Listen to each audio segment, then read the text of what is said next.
TRS పేరును బీఆర్ఎస్గా మార్చుకుని ప్రస్థానాన్ని ప్రారంభించిన గులాబీ పార్టీకి 2023 చేదు జ్ఞాపకంగా మిగిలింది. తెలంగాణలో తిరుగులేని విజయాలు సాధించిన బీఆర్ఎస్ తాజా అసెంబ్లీ ఎన్నికల్లో పరాజయం పాలైంది.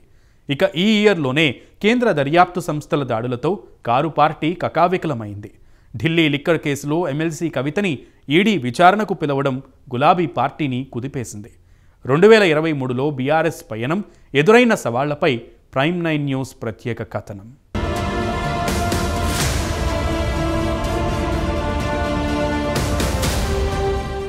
బీఆర్ఎస్ పార్టీకి 2023 లైఫ్ లాంగ్ గుర్తుండిపోతుంది. భారత రాష్ట్ర సమితిగా పేరు మార్చుకుని 2023లో సరికొత్తగా అడుగులు మొదలుపెట్టింది. తెలంగాణ ఎజెండాను వదిలి జాతీయ ఎజెండాతో హడావుడి చేసింది.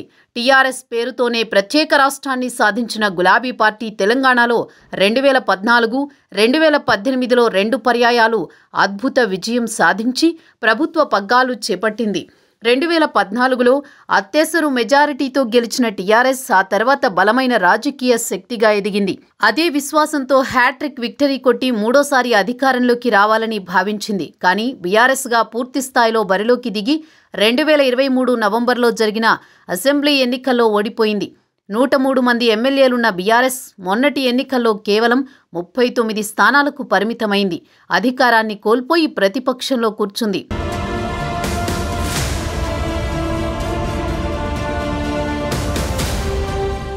జాతీయ రాజకీయాల్లో చక్రం తిప్పాలనే ఆలోచనతో కేసీఆర్ 2023 ఆరంభం నుంచే ఆ దిశగా ప్రణాళికలు సిద్ధం చేసుకున్నారు. జాతీయ స్థాయిలో పార్టీ విస్తరణ మీద ఫోకస్ చేశారు. వ్యూహకర్తలు, మేధావులు, రైతు సంఘాల నేతలతో విస్తృత చర్చలు జరిపారు. నేషనల్ పాలిటిక్స్లోకి ఎంట్రీ కోసం ఫైనల్గా టీఆర్ఎస్ను బీఆర్ఎస్గా మార్చారు. జాతీయ ఎజెండాను సిద్ధం చేసుకున్నారు. ఫస్ట్ మహారాష్ట్ర నుంచి పార్టీ విస్తరణ కోసం ప్రయత్నాలు చేశారు. పార్టీ నేతలను వెంటబెట్టుకుని తరచూ మహారాష్ట్రకు వెళ్లి వచ్చారు. నాందేడ్, ఔరంగాబాద్లో భారీ సభలు పెట్టారు. అక్కడ రోడ్ షోలు నిర్వహించారు. నాగపూర్లో రాష్ట్ర పార్టీ కార్యాలయం ప్రారంభించారు. శివసేన, ఎన్సీపీ నేతలను, మాజీ ఎమ్మెల్యేలను, స్థానిక సంస్థల నాయకులను పెద్ద సంఖ్యలో బీఆర్ఎస్లో చేర్చుకున్నారు. ఛత్రపతి వారసుడు సంభాజీ రాజే వంటి నేతలకు ప్రగతి భవన్కు పిలుచుకుని సంప్రదింపులు జరిపారు.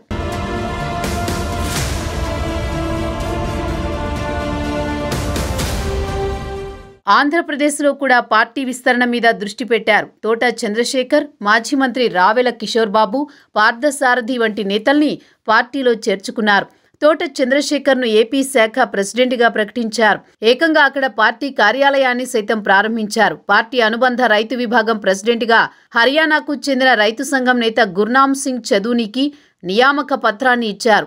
అసోం మాజీ సీఎం గిరిధర్ గమాంగ్, శశిర్ గమాంగ్, జైరాం పాంగి వంటి నేతలకు గులాబీ కండువా కప్పారు. కానీ స్వల్ప కాలంలోనే మారిన జాతీయ రాజకీయ సమీకరణాల నేపథ్యంలో అసోం నేతలు గులాబీ పార్టీకి హ్యాండ్ ఇచ్చారు. నేషనల్ పాలిటిక్స్ కోసమని దృష్టి పెట్టడం వల్ల రాష్ట్రంలో పార్టీ మీద ఎఫెక్ట్ పడిందనే చర్చ ఉంది. దాంతో కేసీఆర్ జాతీయ రాజకీయాలను మధ్యలోనే వదిలేశారు. అయితే ఎమ్మెల్యేలను కూడా కేసీఆర్ వెంట పెట్టుకుని తిప్పడం వల్ల వారికి నియోజకవర్గాల్లో గ్యాప్ ఏర్పడిందని, అది కూడా బీఆర్ఎస్ ఓటమికి ఒక కారణమనే చర్చ సైతం జరిగింది.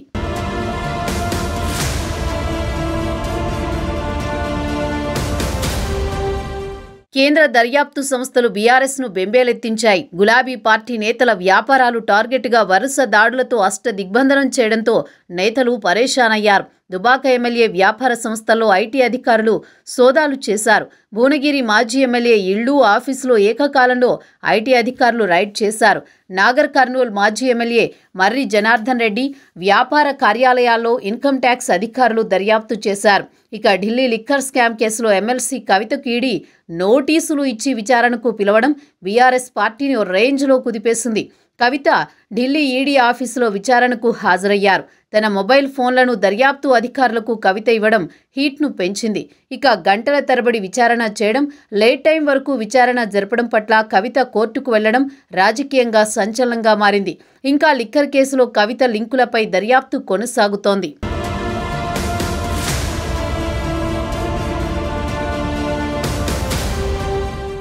ఇక బీఆర్ఎస్ నేతల మధ్య వర్గ విభేదాలు భగ్గుమన్నాయి. మెజారిటీ నియోజకవర్గాల్లో సిట్టింగ్ ఎమ్మెల్యేలు, మాజీలు, ఆశావహులు మధ్య గ్రూపు తగాదాలు అధిష్టానానికి తలనొప్పి తెచ్చింది. కొన్ని నియోజకవర్గాల్లో సొంత పార్టీ నేతలే రోడ్డెక్కి సవాళ్లు ప్రతి సవాళ్లు చేసుకోవడం కారు పార్టీ పెద్దలను ఇబ్బంది పెట్టింది. కొందరు నేతలు గులాబీ పార్టీకి గుడ్ బై చెప్పారు. ఎన్నికల ముంగిట షాక్ ఇచ్చారు. ఖమ్మంలో తుమ్మల నాగేశ్వరరావు, పొంగులేటి శ్రీనివాసరెడ్డి, కోరం కనకయ్య, పాయం వెంకటేశ్వర్లు, మట్ట రాగమయ్యి దయానంద్, కొల్లాపూర్లో జూపల్లి కృష్ణారావు, నకరేకల్ నుంచి వేముల వీరేశం, తుంగతుర్తి నుంచి మందుల శామెల్, జారే ఆదినారాయణ, మైనంపల్లి హనుమంతరావు, మైనంపల్లి రోహిత్, అజ్మీర్ శ్యామ్ నాయక్, కూచాడి శ్రీహరిరావు, బండి రమేష్, కార్పొరేటర్ జగదీశ్వర్ గౌడ్, ఉమ్మడి మహబూబ్ నగర్ జిల్లా నుంచి ఎమ్మెల్సీలుగా ఉన్న కసిరెడ్డి నారాయణ రెడ్డి, కూచుకుళ్ల దామోదర్ రెడ్డి, రాజేష్ రెడ్డి సహా చాలా మంది నేతలు బీఆర్ఎస్ వీడి కాంగ్రెస్లో చేరిపోయారు. ఒకరిద్దరు మినహా అందరూ కాంగ్రెస్ గుర్తు మీద పోటీ చేసి బీఆర్ఎస్ అభ్యర్థులను ఓడించారు. మరోవైపు రాష్ట్ర వ్యాప్తంగా 20కి పైగా మున్సిపాలిటీల్లో సొంత పార్టీ కౌన్సిలర్లే తిరుగుబాటు చేసి అవిశ్వాస నోటీసులు ఇవ్వడం కలవరపెట్టింది.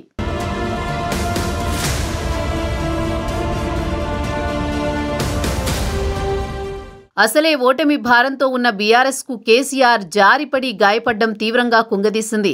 డిసెంబర్ 7 అర్ధరాత్రి సమయంలో కేసీఆర్ బాత్రూంలో జారిపడగా యశోదా హాస్పిటల్స్ వైద్యులు తుంటి మార్పిడి సర్జరీ చేశారు. కేసీఆర్ ఇంకా ఇప్పుడిప్పుడే రికవరీ అవుతున్నారు. పూర్తిగా కోలుకోవడానికి మరో 1-2 నెలల సమయం పట్టే అవకాశం ఉంది. అయితే ఆయన హాస్పిటల్లో ఉండగా ఎమ్మెల్యేలు మీటింగ్ పెట్టుకుని కేసీఆర్ బీఆర్ఎస్ ఎల్పీ నేతగా ఏకగ్రీవంగా ఎన్నుకున్నారు. దీంతో అసెంబ్లీ స్పీకర్ కేసీఆర్ను సభలో ప్రధాన ప్రతిపక్ష నేతగా ప్రకటించారు. కేసీఆర్ గాయం కారణంగా రెస్ట్లో ఉండగా ప్రస్తుతం పార్టీ వ్యవహారాలను వర్కింగ్ ప్రెసిడెంట్ కేటీఆర్ అన్నీ తానే చూస్తున్నారు. అసెంబ్లీలో ప్రభుత్వం కేసీఆర్ ప్రభుత్వ వైఫల్యాలపై శ్వేతపత్రం విడుదల చేయగా దానికి కౌంటర్గా కేటీఆర్ శ్వేతపత్రం విడుదల చేశారు. గత ప్రభుత్వం సృష్టించిన సంపదపై గణాంకాలతో పవర్ పాయింట్ ప్రజెంటేషన్ ఇచ్చారు. పార్లమెంట్ ఎన్నికల కోసం బీఆర్ఎస్ నేతలను సిద్ధం చేసే పనిలో పడ్డారు.